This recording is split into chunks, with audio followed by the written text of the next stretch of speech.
Salmabit ყველას open air-ი ისევ open air-ი.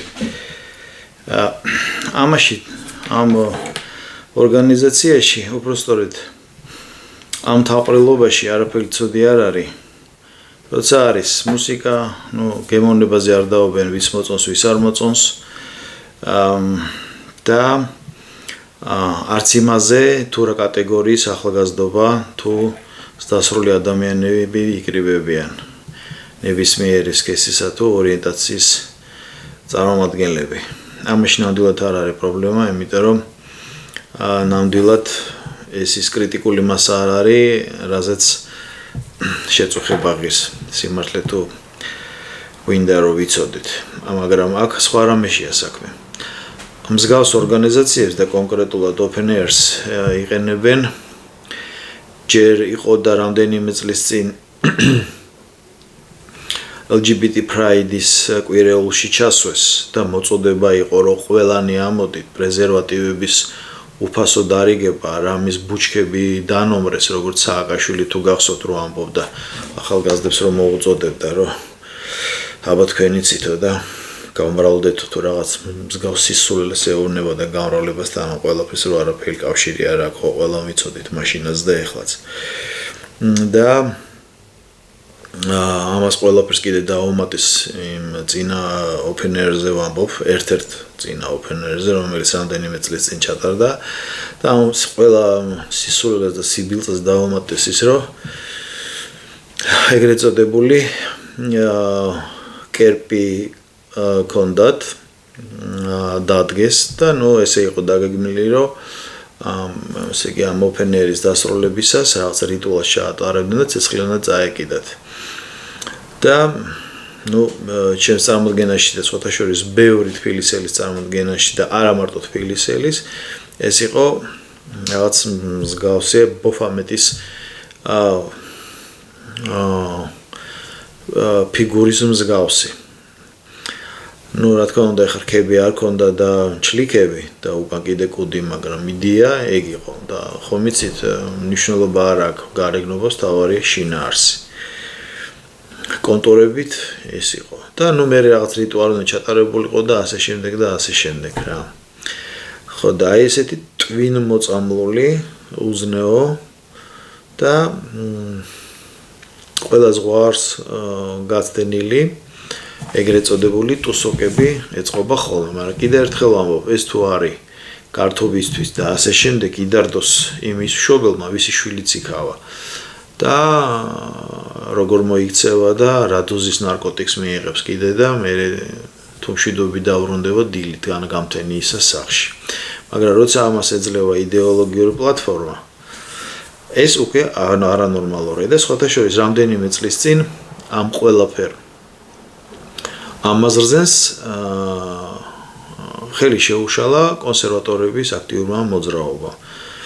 და მათ მობილიზაცია მოახდინეს დიდი რაოდენობით ხალხის მასისა, ვაჟებ-შავალას მეტროსთან იყო ყველაფერი და მე ლისის ტბესკენ ფეხიცვლელობა იყო, რამდენიმე მიმართულებით ადიოდა და მოკლედ ეს დაგეგმილი ამბავი ჩაიშალა. ხო და ეს ის დრო არის ჯერ კიდე ქართული ოცნება რომ ძალიან ლიბერალია და ფაქტობრივად თავარი არხსა და ფორმულასა და კიდე რა არხებია ეს. მოკლედ ეს ეგრეთ წოდებული ლიბერალური არხები არაფრით არ განსხვავდებოდნენ და ზუსტად ისეთივე ეპითეტებით შეამკეს იმედის ფლობელებმა და დიქტორებმა, როგორცაც აკეთებდნენ ეს ლიბერალური ეგრეთ წოდებული ლიბერალური არხები. იგივე მაგდა ანიკაშვილმა და გიორგი ფუტკარაძემ რამის ორი საღამო დაუთმეს ამ ყველაფერს და მოკლედ აბრუნეს კონსერვატორების ლიდერები ყველა დაშვებულ თუ დაუშვებულ ფორმაში. ეს ის დრო არის, როცა ჯერ კიდე იმედი და ქართული ოცნება შიგ ევროპაში და ლიბერალური ღირებულებები ცხოვრობდნენ. იმ ყველაფერმა ჩაიარა ლოკალური სკანდალის საფუძველზე, ბუნებრივია არავინ არ დაუკავებიათ, შეიძლება ვიღაც დააკავეს, მაგრამ ისეთი კონსერვატორების ლიდერები და მე როგორც მახსოვს არავინ არ დაუკავებიათ, გავიდა წლები და ანალოგიური იმის მერე მეგონი არაერთი იყო და ისევე ფანერი და არც არაფერი ისეთი არ მოხდებოდა რა, ანუ სოხიშვილებმა კაბებში იცეკვეს პატა ბურჭულაძემაც თურმე იმღერა, იქ იყო სხვა მრავალი ამჟამად თუ წარსულში პოპულარული ქართველი მომღერალი, კიდევ ერთხელ ამბობ გემოვნებაზე და პოლიტიკურ ორიენტაციაზე ხა ძნელი ადამიანს გამოედაო. ყველაფერი ნორმალურად იქნებოდა და მეტნაკლებად ფარგლებში ჩაჯდებოდა, რომ არა ერთი ფაქტი. კვლავ გამოჩნდნენ ეგრეთ წოდებული ფერადი ვაჟკაცი ბიჭუნები, რომლებიც თავის აქციელით ყველაფერს აკეთებენ. იმ დაგვარს, რომ ერთგვარად ტოვებენ ფონს, რომ არიან ყველაფერზე წამსვლელები, ნამდვილი სამშობლოს ქუხარე გულშემატკივრები, საქმის გამკეთებლები, მეომრები და ასე შემდეგ და ყველაზე დიდს, რასაც ისინი აკეთებენ ხოლმე, მიდიან დაახლოებით ყველაზე ახლოს ახლა მტრის ბანაკი არის ცხინვალის რეგიონიდან, რაღაც გორის სოფლებთან მიდიან და მერე ტრიალდებიან და შარვალს იხდიან და ტრაკს აჩვენებენ. ეს არის მათი ვაჟკაცობის უკიდურესი სიმამაცის გამოხატულება და ერთ-ერთი ამგვარი აღმოჩნდა ვინმე გეწაძე, რომელმაც დააფსა რუსულ დროშას. თუ არ დააფსა, რა მნიშვნელობა აქვს მაპატიეთ ლექსიკისთვის, იმიტომ რომ მაგას მნიშვნელობა არ ქონდა. შეიფუთა ისე რომ მოაშარდა. მაგრამ თქვათ რომ დააფსა. ამას ახლა მოყვა ის, რასაც ყველა ველოდით.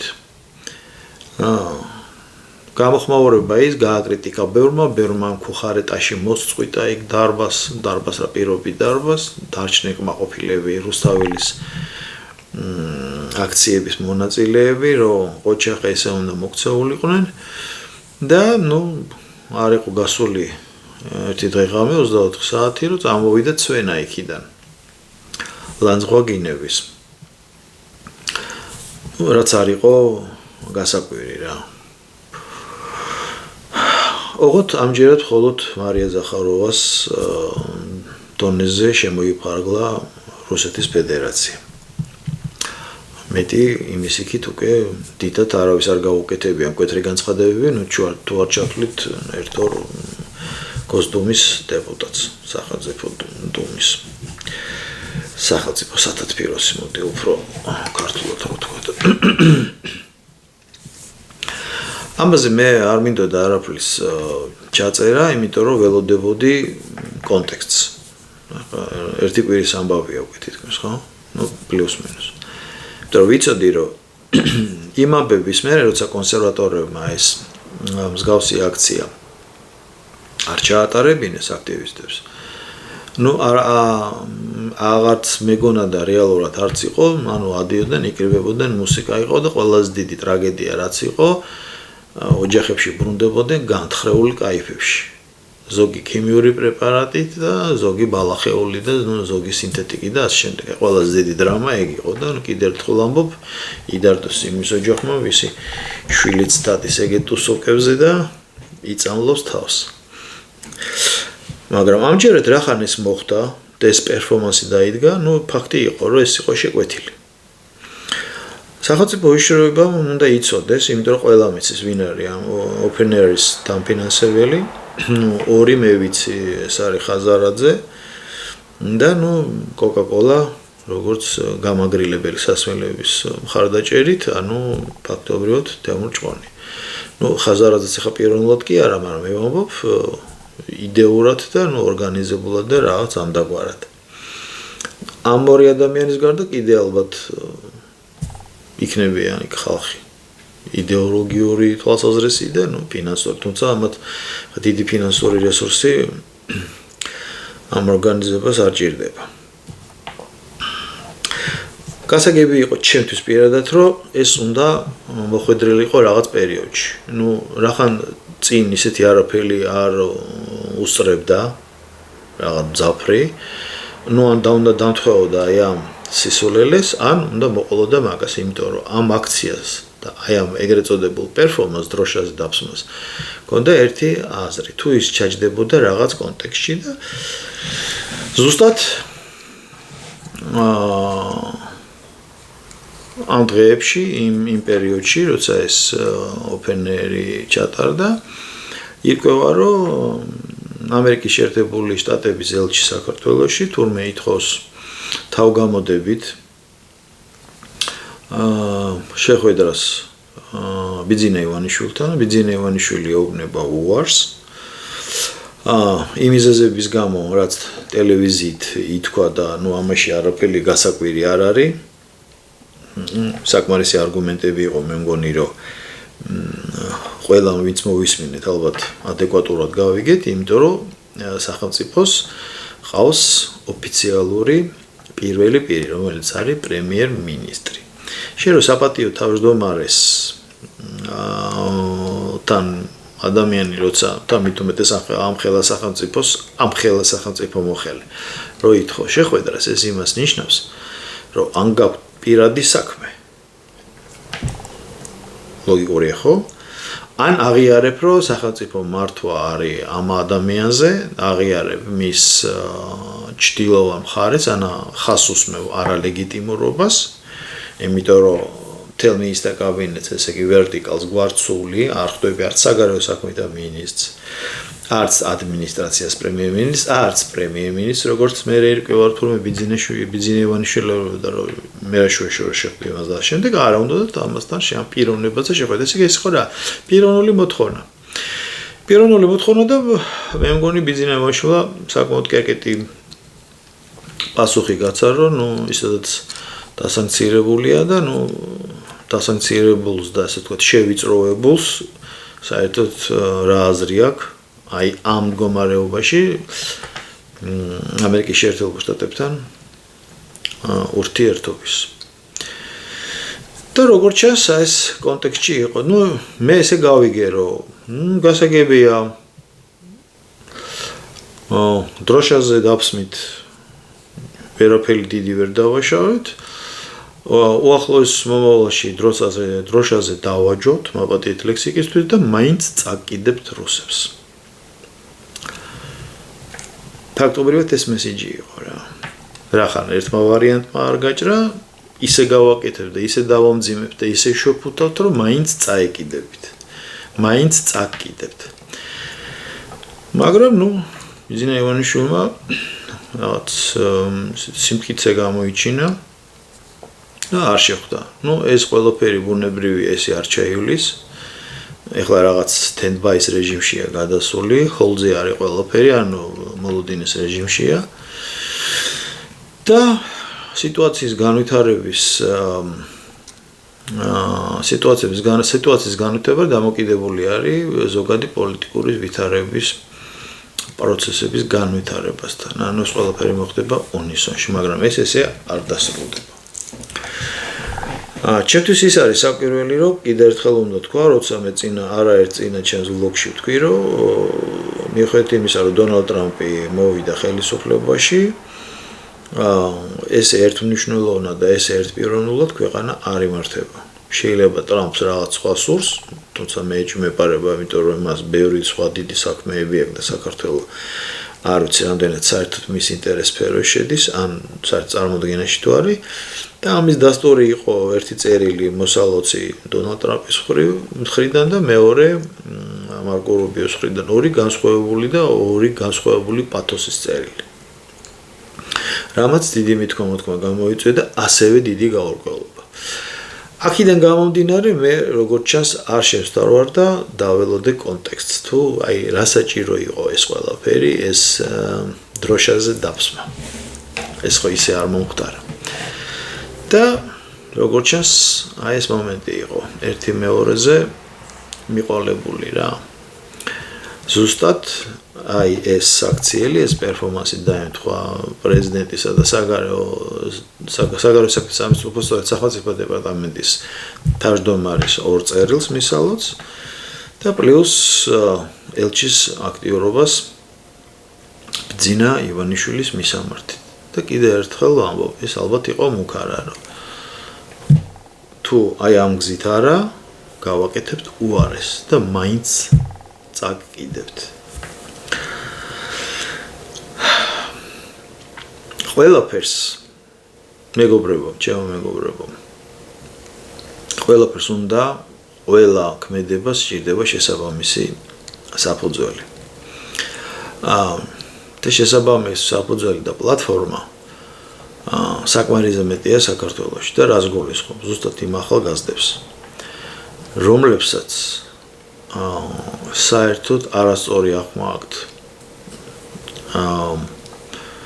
ზოგადად სოფლიოს შექმნილ ვითარებაზე და გეოპოლიტიკა კიდე ხმამაღალი ნათქვამია, უბრალოდ საქართველოს გარშემო შექმნილ სიტუაციაზე, რომ საქართველოს ფარგლებს გარეთ ახლოს ამეზობლოში თუ რა პროცესები ვითარდება. ზოგადად გლობალურ პოლიტიკასო თავი დავანებოთ. ეს არც არის სიმართლე გითხრათ, ბევრი საქმე და არც არის საჭირო, მაგრამ საკუთარი ქვეყნის გარშემო რაც ხდება, ხო, სულ ცოტა ის ხო მაინც უნდა იცოდე, მაგრამ როგორ უნდა იცოდე? როცა 2003 წლიდან 25 წლის განმავლობაში უკვე საქართველოს განათლების სისტემამ ყველაფერი გააკეთა. ყველაფერი გააკეთა. ბუნებრივია განათლების სისტემა არის განუყოფელი ნაწილი საქართველოს ხელისუფლების. 8 წელი ნაციონალების დროს ყველაფერი გააკეთა. სხვადასხვა მინისტრები გვახსოვს სახელოვანი, სხვადასხვა პრემიერ-მინისტრები, რომელსაც ექვემდებარებოდნენ. სააკაშვილის ინიციატივები გვახსოვს საგანმანათლებლო სფეროში. შემდეგ 2012 წლიდან უცნება არის და არაერთი ასევე სახელოვანი მინისტრი გვახსოვს. თავის რეფორმები თურთ და გავიდა 25 წელი რა და 25 წლის განმავლობაში აი დახურული ციკლი რა ყოფილიყო, აი მიღება, მერე იხურებოდა და გამოშვება.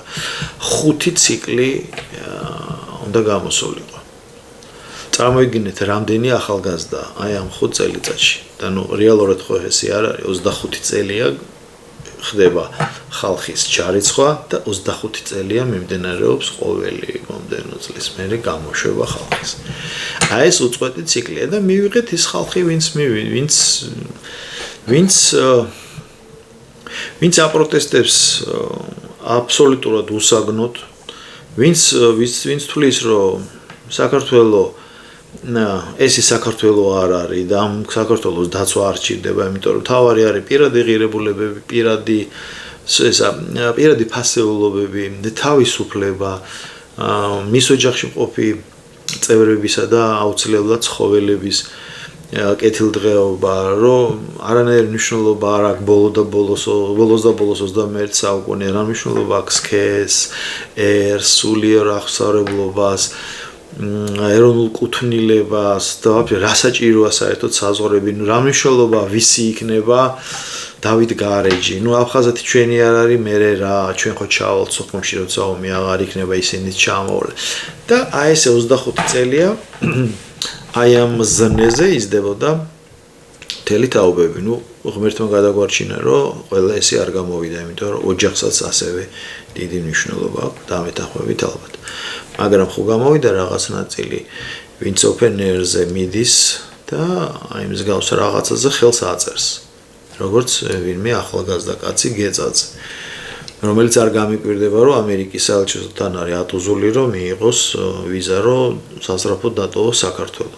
იმიტომ რომ მსგავსი რამე როცა ჩაიდინა გიორგი გაბუნია, როცა ვლადიმერ პუტინს ცოცხალი ნუყდარი უგინა და ამოუტრიალა, შემდეგ კადირომა შემოუთვალა 2 სასიამოვნო დეპეშა, ელვა დეპეშა და ალბათ გახსოვთ, რომ გაბუნია ითხოვდა ამერიკის საელჩოსგან ვიზას და ხო ისაუცრება ამერიკის საელჩომ გიორგი გაბუნიას არ მიცა ვიზა. ესეც ერთგულების დასტური. ხო და აი ასეთ სისულელეზე იხარჯება ეროვნული ენერგია და ეროვნული ძალები, ანუ სახელმწიფო ძალებს მე უგულისხმობ, რაცა უამრავი გამოწვევა ქვეყნის გარშემო, უამრავი. და არის ხალხი, რომელიც აი ესე რა შეგნებით თუ შეუგნებლად ამ სისულელეს ჩადის. შემდეგ ასევე არის ხალხი, ვინც ამას ტაშით და აპლოდისმენტებით ხვდება და ასევე არის ხალხი, რომელიც არის პოლიტიკაში და ამ ყველაფერზე ამბობს, აბა როგორ თავისუფლების ხარისხი ეს არის. თუმცა მე არ ფიქრობს, რომ რა შეიძლება ამას მოყვეს. იმიტომ რომ მე კარგად მახსოვს 2008 წელი, როცა მიხეილ სააკაშვილის მთავრობის წევრები კოვზებით და ჩანგლებით გამკლავებას და გაბრძოლებას მოუწოდებდნენ ქართლის მოსახლეობას განსაკუთრებით ადგილობრივ გორის გარშემო და წითელხიდან წყება ჩინონიკები თავის ოჯახებით იყვნენ ატოზულები. ისე გახსენებაზე დროა მე მგონი ქართულმა ოცნებამ სიები გამოაქვეყნოს და საერთოდ განათლების საქმეს ხელი მიიღონ. თორე არც სტუდენტების მიღება არ დასრულებულა და არც სტუდენტების გამოშვება. ილია უნში რა ხდება და სახელმწიფო უნივერსიტეტის რექტორის არჩევებთან თუ დანიშნებთან რა პოლიტიკური ბატალიებია, ყველამ ვიცით უკვე რა. და რა ვერ გადაჭერით ეს საკითხი, ცოტა საკვირველია რა. მით უმეტეს კიდე ერთხელ ვამბობ. როცა უბრალოდ შიდა რაღაც ახალგაზრდების ეგრეთ წოდებულ ტუსოკას ეხება, რომელსაც იდეაში არაფერი მძიმე არ მოყვება ხოლმე. კარგი გასაგებია მართლა იდარდო კიდე ერთხელ ვამბობ იმან ვინც იქ არის ჩართული და იმის ოჯახის წევრებმა როგორ და რა მდგომარეობაში მივა სახლში. მაგრამ როცა იცით რომ ყოველ მსგავს ეს ეგრეთ წოდებულ ტუსოკას რა შეიძლება რომ მოყვეს, ხო? ან თავიდანვე აკრძალეთ, ხო? ინფორმაცია ხო არის? ვინ ატარებს, რა ატარებს, როგორ ასპონსორებს. ხო, მასეა. ხო და ან ბატონებო განათლების სისტემას რაღაცა მიხედეთ რა. იმიტომ რომ ეხა სახელმწიფო ამბობდეს ერთს და რეალურად ქვეყნის შიგნით სხვაგან წყობის ხალხი იყოს, ისე არ გამოვა რა. მოკლედ ეს ჩემი აზრი მინდოდა თქვენთვის გამეზიარებინა და ვიცოდი რომ ზუსტად ეს ყველაფერი მოხდებოდა რაღაცასთან კონტექსტში და მოხდა ეს ამბავი და მეც დაველოდე და შემდეგ უკვე რა განვითარება შეიძლება მოყოლოდა ყველაფერი გამოჩნდა და შემდეგ მეც ჩემი აზრი მოგახსენეთ. აქვე შეგახსენებთ რომ როგორ უნდა გამოიწეროთ ჩემი YouTube არხი ბუნებრივია, ვისაც მოგწონთ რას ვაკეთებ და როგორ ვაკეთებ და ვისაც გსურთ რომ დამეხმაროთ რა ხარი დამიჭიროთ, თორე თქვენი დახმარება რაში გამოიხატება იმაში რომ არხს გამოიწერთ და შემდეგ ამ არხს მოიწონეთ. მოკლედ YouTube-ზე ვდებდი, Facebook-ზე ვდებდი ვიდეოსთან ერთად, YouTube-ზე ატვირთულ ვიდეოს. იმისთვის რომ YouTube-ზე ატვირთული ვიდეო, რომელსაც ნახავდით Facebook-ზე, დაგეკლიკათ და შემდეგ ავტომატურად გადადიოდით YouTube-ზე და მერე იქ subscribe-ი გაგეკეთებინათ, მაგრამ მე როგორც ახლოვდება მომწერეს, რაღაც საინსით ხოსო, არ გადადისო და რაღაცა და მოკლედ. ყველაზე მარტივ გზას გეტყვით, ვისაც გსურთ, რომ ჩემი არხის გამომწერები იყოთ. YouTube-ში საძიებოში ჩაწეთ ჩემს სახელს და გვარს ნიკოლო ზონიკაძეს. და ამოვაგდებს მხოლოდ ჩემს არხს, იმიტომ რომ YouTube სივრცეში ვარ მხოლობით რიცხვში. მარტო ჩემი არხია. შემდეგ მარტივად subscribe-ი და როცა ნახავთ ვიდეოები წება, შემდეგ მოიწონეთ ესა თუ ის ვიდეო. დიდი მადლობა, კარგად ბრძანდებოდეთ დროებით.